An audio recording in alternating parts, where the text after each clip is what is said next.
Middle east इस समय एक ऐसी ज्वालामुखी पर बैठा है जो कभी भी फट सकता है। हमास चीफ इस्माइल हानिया की हत्या के बाद ईरान और उसके प्रॉक्सी गुटों ने इजराइल को इसका माकूल जवाब देने की कसम खाई है, जिसके चलते हिजबुल्लाह ने इजराइल पर आज बड़े स्तर पर हमला बोला। हानिया की हत्या में ईरान ने इजराइल को दोषी ठहराया है, जिसके बाद मिडिल ईस्ट में युद्ध की आशंकाएं बढ़ गई हैं। इस हमले में लेबनान से हिजबुल्लाह ने इजराइल पर रॉकेटों की बौछार की है। हिजबुल्लाह ने इस हमले को फिलिस्तीन के लोगों के समर्थन, हमास लीडर की हत्या और इजराइल के हमले में 17 वर्षीय बच्चे की मौत का बदला बताया है। ईरान की राजधानी तेहरान में कुछ दिनों पहले हमास चीफ इस्माइल हानिया पर हमला हुआ, जिसमें उसकी मौत हो गई। हानिया की मौत का जिम्मेदार इजराइल को माना जा रहा है, लेकिन अभी तक इजराइल ने इस मामले में कोई भी टिप्पणी नहीं की है। इन सभी के बावजूद ईरान के supreme leader Ayatollah Ali Khamenei ने हानिया की मौत का बदला लेने की बात कही है। हानिया की मौत से पहले बैरूत इजरायली हमले में हिजबुल्लाह के टॉप कमांडर फुआद शुकर की मौत हो गई थी। इन दोनों हमले के बाद से लगातार मिडिल ईस्ट में एक बड़े युद्ध का माहौल बना हुआ है। इसी माहौल के बीच इजराइल ने लेबनान में एयर स्ट्राइक की।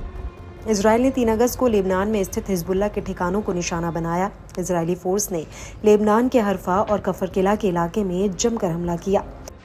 इजरायली फोर्सेस के मुताबिक इस एयर स्ट्राइक में हिजबुल्लाह को काफी भारी नुकसान हुआ है। इजराइल के किए गए हवाई हमले में हिजबुल्लाह के कमांडर अली नाजिया अब्द अली की मौत हो गई। फुआद के बाद एक और कमांडर की मौत हिजबुल्लाह के लिए काफी बड़ा झटका है, क्योंकि अली नाजिया हिजबुल्लाह के दक्षिणी क्षेत्र के मोर्चे और हिजबुल्लाह के कामकाज को संभालता था। इजराइल के किए गए इस हमले में हिजबुल्लाह ने जवाबी कार्रवाई करते हुए उस पर हवाई हमला किया, जिसमें लेबनान ने इजराइल पर एक साथ 50 मिसाइलें दागी। हालांकि हिजबुल्लाह के अटैक के बाद आयरन डोम एक्टिव हो गया है। इसका एक वीडियो भी सोशल मीडिया पर वायरल हो रहा है, जिसमें आयरन डोम हिजबुल्लाह की मिसाइलों को इंटरसेप्ट करता हुआ नजर आ रहा है। इस हमले में इजराइल में किसी भी तरह के नुकसान की कोई खबर सामने नहीं आई है। हानिया की मौत के बाद से ही ईरान ने इजराइल से बदला लेने की कसम खाई है। ईरान के संभावित हमले को देखते हुए इजराइल की मदद के लिए अमेरिका भी आ गया। अमेरिका ने इस क्षेत्र में युद्धपोत और लड़ाकू विमान भेज दिए। अमेरिका ने इस इलाके में एक विमान वाहक पोत भी तैनात करेगा, ताकि ईरान और उसके सहयोगियों द्वारा संभावित हमलों से इजराइल की रक्षा की जा सके। इसी बीच पश्चिमी सरकारों ने अपने नागरिकों से लेबनान जल्द से जल्द छोड़ने का निर्देश दिया है।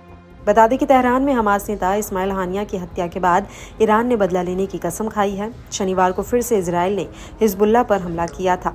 इस हमले में कई लोगों की मौत हुई थी। इसी बीच मिडिल ईस्ट में बढ़ते तनाव के बीच Bharat, America, Britain, France, Poland और अन्य देशों ने इजराइल और मिडिल ईस्ट में रह रहे अपने नागरिकों के लिए एडवाइजरी जारी कर दी है।